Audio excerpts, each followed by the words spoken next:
It's time for Speaking of Speaking. Quick tips and tools to take you from stage fright to spotlight. This podcast gives you an inside look from the world of public speaking and speaking secrets you need to be bold from the stage, no matter what business you're in. The host of Speaking, Carl Richards. Thank you, Matt. Welcome again to yet another edition of Speaking of Speaking. We are blessed to have so many amazing guests come to the show. It's usually every week we get about 4 or 5 requests from people who want to be on the show, which is phenomenal in the podcasting space to have people wanting to share their expertise and knowledge. And today is no exception. We are joined by Rich Russakoff. He's an internationally renowned speaker, serial entrepreneur, author, and coach. And he's actually coached over 100 Inc. award winners. I'll let him share a little bit more about what that is.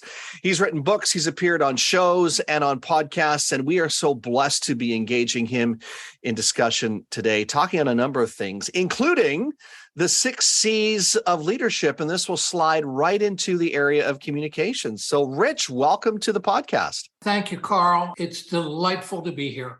Well, I'm so thrilled that we've connected. You certainly have a litany of things that you have done in your business life and in your career. So share with us how your journey led you to become the coach to the best, a writer and speaker. Tell your story. Well, I am a 4th generation entrepreneur, and I started my first business on the Outer Banks of North Carolina, which was a jewelry and gift business, which I ran for 9 years. And it was a destination location. We learned so much. I learned the importance of managing money.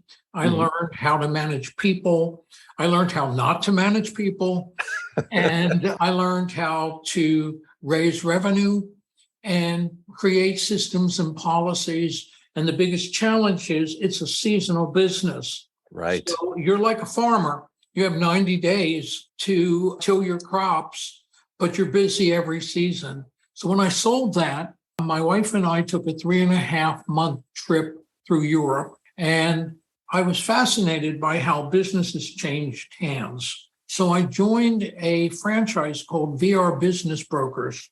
And I started brokering businesses between buyers and sellers. And what I found was that buyers would buy lemons and turn them into lemonade, or they would buy lemonade and turn them into lemons. And the thing was, it wasn't so much the business, but the management and what the owner did that made the difference between success and failure. So I was one of the best sellers in the VRBB system, and I did a speech for them. And they said, would you like to go around the country and work with our VR business brokerage offices and help them be better? And that's when I started coaching and doing workshops, and I loved it. And then I went out on my own, and I started a coaching business around 1985. And you mentioned that you just had a 50th birthday. I'm 77, and I'm loving life and loving what I do. And I've been coaching since 1985. I speak and I write. And Carl, I started writing about 4 years ago, a post called Food for Thought. When people ask me about the book, I like to say it's 50 years in the making, 3 years in the writing, 1 day at a time. So my craft as a writer of 500-word blogs, give or take, has really developed since I started writing my first blogs in 2019. And then, of course, we were home because of COVID for so long. Well, oh my goodness, so many things to unpack there. But I think the big thing is, I mean, you obviously in that time that you've been an entrepreneur, you've seen it all, you've learned along the way.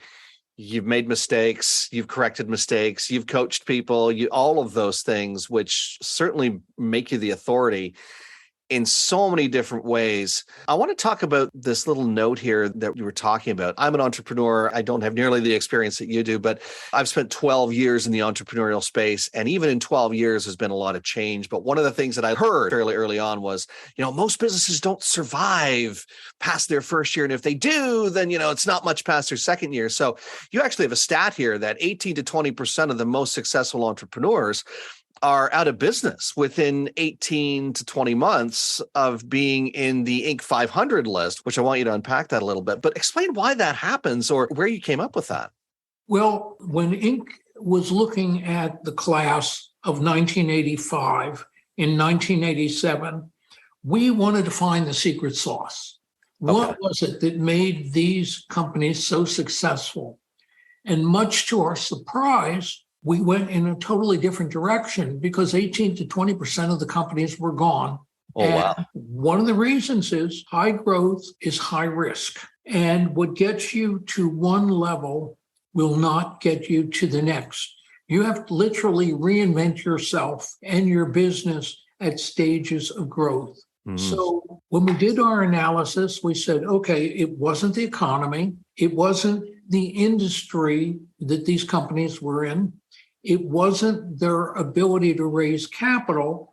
And we came up with, it was the critical decisions that companies made as they grew, and the leader had to grow with the demands from one phase to another. For example, phase 1 to 10, is mission driven. We have to establish a niche. Who are we? What do we do? 10 to 25, you've got to get your operations right. So you're hiring new people. It's very exciting. It's high growth.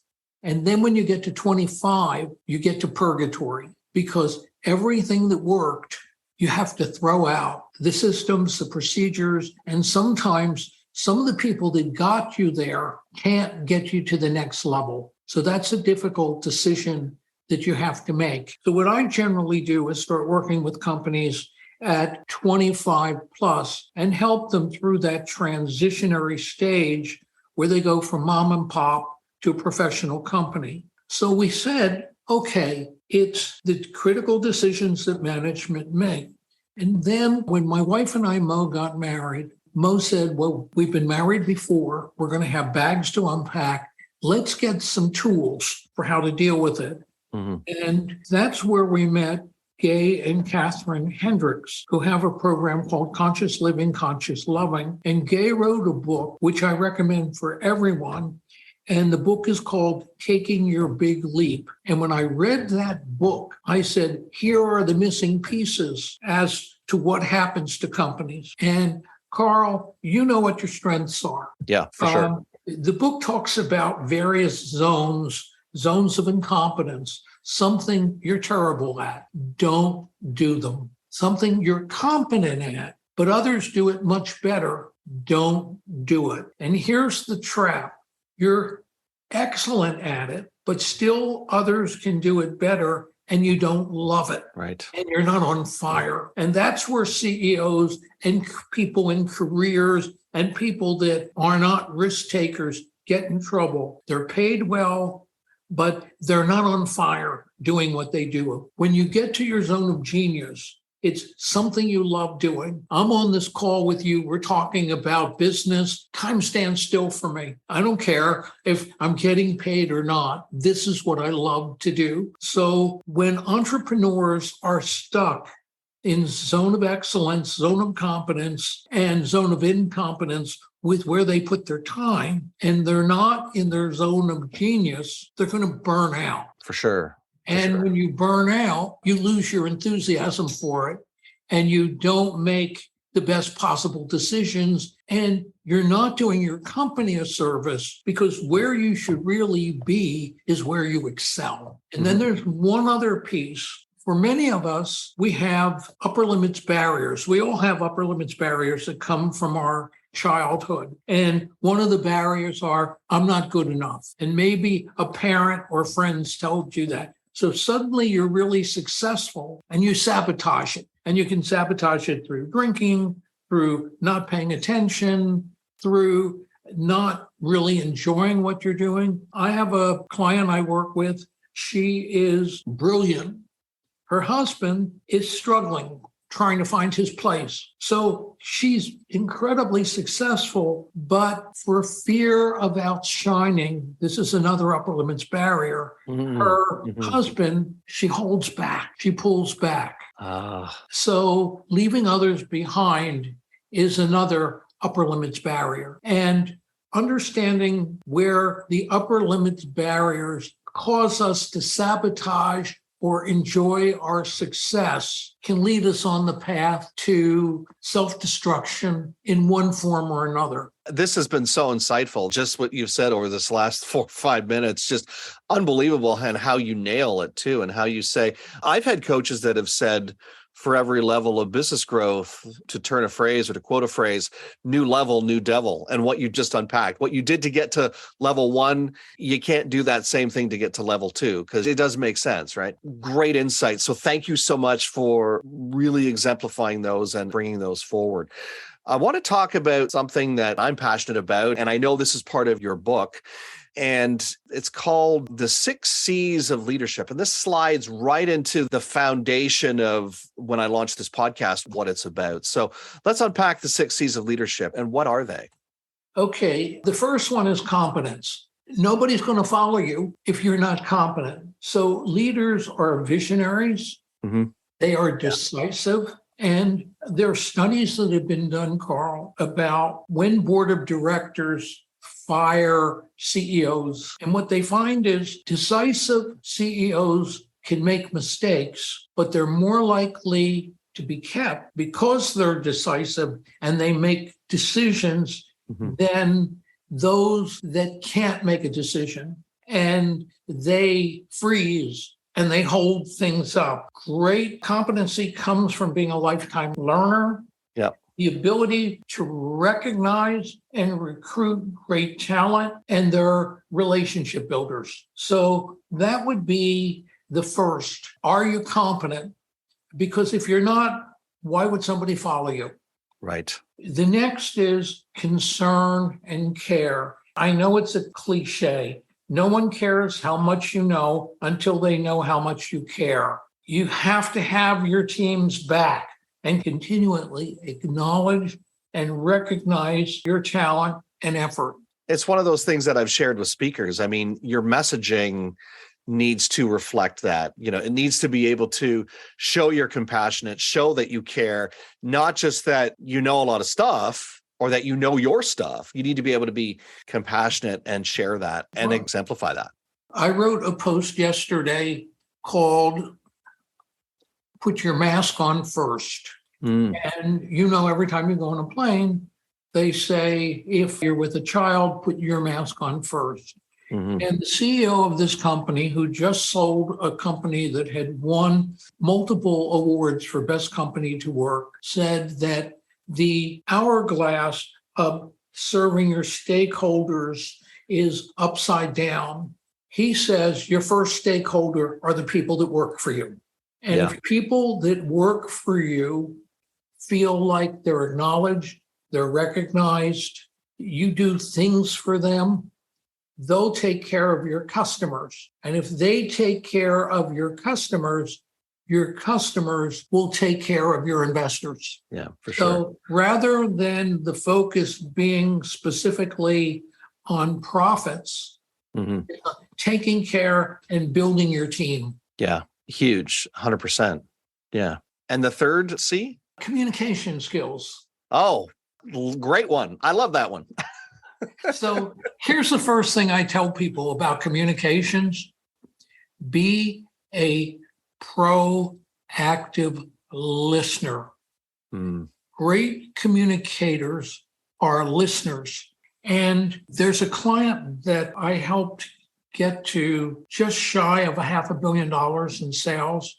And he was very impatient and he wasn't listening to his people. And I taught him how to sit back, listen, get feedback, see what you could learn. And what he said to me after he mastered it, he said, I was stunned to know how much there was by being able to read between the lines and really listening to people on the ground who could tell me how we could be more productive or how we could help them. So becoming masters of paying attention is critical, and ask questions.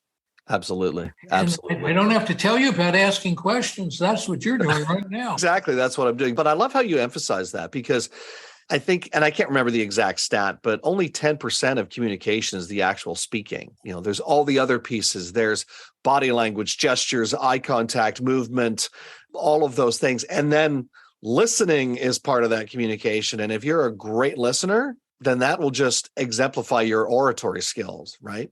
But if you're not a good listener, it doesn't matter how well you speak. Right. The connection won't be made the same way. Absolutely. So the key to asking questions is that's how you learn. I encourage my clients once a year, if they're B2B businesses, to go on a road trip and talk to their clients, not sell, but listen and say something like, what are your goals? Where are you going? How could we align more with your goals? What other services do you need? Who's doing what we're doing better? How can we serve you better? Yeah.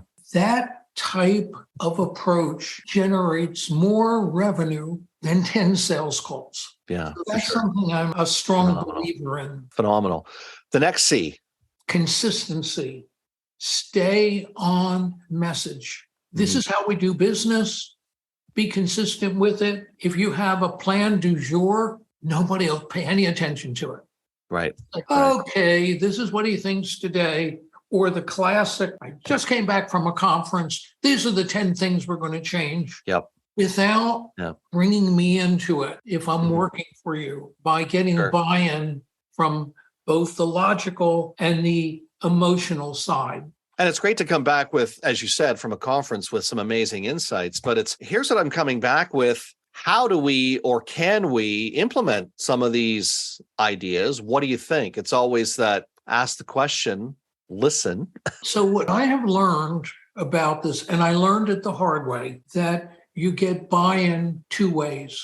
The first is, okay, let's take a look at this pragmatically, intellectually. Why will this initiative help or change us? Okay, so if I get your buy-in on that, I'm not even halfway home yet. Yeah. Because, Carl, you may be thinking, what's in it for me? How's this going to change my life? Is this going to make it more difficult for me? How do I benefit by it? I don't want to change. I'm comfortable. So if we can get to that, how you will benefit by this change. And my wife taught me a wonderful thing when she was in the restaurant industry, and inevitably they made her a manager, whether she wanted to be one or not. Right. Everybody was resistant to change. And she would say, by the way, that's another C about change, but that let's try it. Let's make a commitment to it for 1 month. And then in a month, if you want to go back to what we were doing, we can consider it. And a month later, nobody wants to go back if it's a good initiative. So it's a wonderful learning vehicle to get people involved. Right, for sure. The next is really hard, constructive candor. And there's a great book called The Power of Full Engagement. And it's either there or in Crucial Conversations I read. Honesty without compassion is cruelty. Ooh, I like it. So a lot of CEOs say, well, I tell it like it is. And if you don't like it, tough. What I say, and it reminded me of a story I may tell in a minute. What I say is, what is the outcome you want? Criticizing someone. And if you take a constructive approach, let's see where you go. So reminded me of a story. I had a CEO client who went to Europe for a month, and they were in that stage of growth, and they hired a HR director and a financial director, the first six-figure people in their company. Right. He goes on the road, and I get calls from a couple of the people on everybody's so pissed. They were so upset. These people are making so much more. He goes off on a buying trip and says, train the people that are going to get more money than I am. So I happened to catch up with him as he was getting off the plane and coming back to the office. And I told him what happened. And he said, what do you think I should do? I said, why don't you do a meeting with your main team and listen to them? So I happened to catch him 5 minutes before the meeting's to start. He says, I can't talk, Rich. I'm about to start the meeting. And I said, so what are you going to do? He said, I'll tell you what I'm going to do. I'm going to go in there and I'm going to say to them, if you don't like it, you can quit right now. And I said, Brett, that's brilliant. Right before your major show, piss off your team. Have a couple people quit. I can't imagine a better strategy. Oh, man. And Brett says, okay, Rich, what should I say? I said, listen. And that gets to another thing when you talk about how you overcome objections. Yeah. Sometimes people just want to vent. Yeah. They want to be heard. And if you paraphrase that, and if you say, based upon what you share, I can understand why you feel that way. And then how would you like us to fix it? All that negative energy is gone. It's funny how just changing that one thing, can't believe he was going to go into the meeting like that. But anyways, great example of what not to say and how to go about it. And I think we have one more C, don't we? Yes, connection. Leaders support their team and acknowledge contribution. Mm-hmm. Catch people doing something right, not something phony. Yeah. But there's a story, Carl, that I think every motivational speaker knows. And it's about a manager at a McDonald's. And he said, okay, what we want to do is upsell. So when somebody comes in and asks for a Big Mac, say, and would you like a slice of apple pie with that? Well, 9 out of 10 times the answer is no. So people don't want to hear no. Right. So they're reluctant to ask for the add-on. So one day, someone says, and would you like a slice of apple pie with that? And the person said no. And the manager went over and said, that was perfect. That's exactly the way you should say it. Excellent. As opposed to somebody says yes, and the manager says, see, I told you if you just keep asking. So you're rewarding the behavior because behaviors are the leading indicators of results. Carl, you've got me on fire here. I'm glad. This is a great conversation. Rich Russakoff is my guest today. We're unpacking a lot of great stuff here, Rich. Phenomenal. To continue with connection, success is 1% strategy, 99% alignment. So if you don't have the alignment, it doesn't matter what the strategy is. I work with a company. The first thing we do when we coach is we interview the team. We ask them the same questions, but they can take us anywhere. And for a brief moment in time, we may know more about that company than anybody else because we've just interviewed everybody. Right. And what we often find is that there's great information, ideas, challenges, problems to overcome, or there's no alignment. And when we hear blame games, like one of the companies I work with is a manufacturing company, and the salespeople said, I do not trust the next person in the process to do anything on time. When I talked to those people, they said, I do not trust the salespeople to get us the information we need to do our job. And then they want it yesterday, but we don't have the information. Mm-hmm. So we needed to align the leadership team. We needed to make sure that everyone understood we're in this together. And what do I need from the sales team? What does the sales team know from a manufacturing segment of the process in order for us to work in harmony? So that's where you get to alignment. The other thing is the importance of connection. And are you approachable? We interviewed a leadership team, and they said, when the CEO comes over to us, we know that's going to mean he's going to tell us what we did wrong about something. Mm-hmm. So just seeing him come over, I get the shakes. That reminds me of a story. So I had that situation with an attorney, and he was a really good guy. He loved his people. And what he did was disability representation for people to get Social Security disability. Mhm. And every now and then he'd come back to the office and he got a bad decision from the judge. And people would say, I could see it, I could hear it. The whole office changes. The way he talks to us changes. And we don't do our work as well. So I told this to him.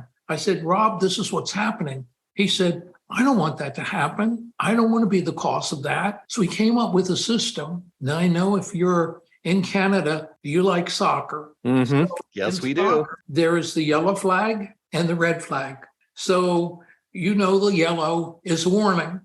So if he came back to the office in that kind of mood, anybody could put up a yellow flag for him to see, which said, if you continue in this behavior, you get a red flag and you have to leave. We never had to put the red flag up. Because the yellow flag did it. It set the stage, so to speak. Yes. One day somebody had the courage to put that yellow flag up. Oh, wow. And it was a game changer. Literally, right? Literally. Oh, my goodness. Now, what I like about these 6 C's, by the way, that we've just unbundled, the 6 C's of leadership, is that from a communication standpoint, being as, I've spent my career in broadcasting and then also doing speaker training now in the podcasting space, all of those things that I've shared with clients that you've just unbundled, which, by the way, thank you for doing that. They all also relate to when you're speaking, when you're communicating, when you're standing in front of an audience. They relate quite well and slide quite well into one another. Yes. And that's why they're a bundle. They're like a bouquet. And mastering each one of these creates great leaders. And when I started putting together a program on leadership, I asked myself, who is the leader in my lifetime that I admire the most? And I came up with Nelson Mandela. He walked his talk. He was not divisive. He was not bitter. He tried to bring the country together, and he changed, but it was from a posture of, this is somebody that's worth following. This is somebody that cares. This is somebody that is articulate. This is someone that listens. This is someone that brings people together. This is someone that has constructive candor. He's going to call a spade, but he's not going to do it in a way where it's a blame game. So these are some of the reasons why I look to somebody like him. And he was remarkably competent. And when it comes to somebody to look towards or look for, I can't think of a better person right now than you with all of the insights that you've shared today. There's a little bit of an ego stroke for you. But no, seriously, you have shared so much with us today. So I really appreciate you taking the time to join me on the podcast today. Is there something that you want to share with our listeners? Any links or resources that will help them moving forward? Yes, the first thing I would like to say is my website is coachtothebest.com. And if you go on my website, you'll see a lot of free stuff. One of them is a opportunity assessment before you go into a project to cover all your bases. That's free. The other thing is you can get my daily post called Food for Thought by just sending an email to rich@coachtothebest.com. And I want to share how I put this book together. Each one is a 500-word story, like the story about Rob and yellow and red flags, or the story about Brett, who was, I'll tell them they can just quit.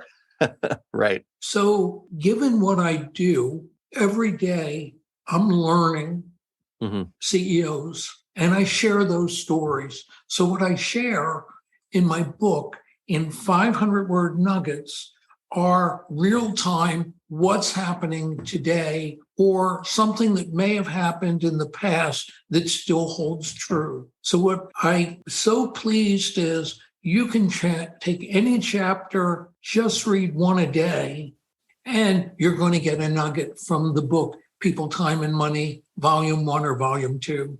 That's phenomenal. And we'll make sure, by the way, Rich, that all of those links, information that you shared, including a link to, for anyone that wants to grab the book, we'll make sure that all those links are in the show notes after today. Rich Russakoff, wow. Where has the time gone? I can't believe we're at the end of our episode. Before I turn you loose on the world to impart your knowledge somewhere else, I want to give you the opportunity to leave our listeners with one final thought. I don't believe that life is short, but I do believe that life is precious. And we have this day, and focus on what you love doing. Have the courage to do that and put your time and energy in this one life where you're going to be most fulfilled. Being that with family, being that with business opportunities, being that with travel, with learning, taking care of your body, eating wonderful food. Make the most of it. Give yourself permission to have your best life, and don't believe everything you think. Don't let those negative thoughts win out. Say, thanks very much. I appreciate you for sharing that. I'll take that into consideration, but I think there's a better path for me. Wow. Good way to end it right there. Rich Russakoff, internationally renowned speaker, serial entrepreneur, author, and coach. Thank you so much for joining me on the podcast today. Oh, I enjoyed it, Carl. And remember, get out there and own the platform. Thanks for listening to the Speaking of Speaking podcast. Fired up about something you heard today? Want to learn more? Be sure to visit carlspeaks.ca. And don't forget to follow Carl on Twitter @CarlRichard72 or join the Facebook group Speaking of Speaking.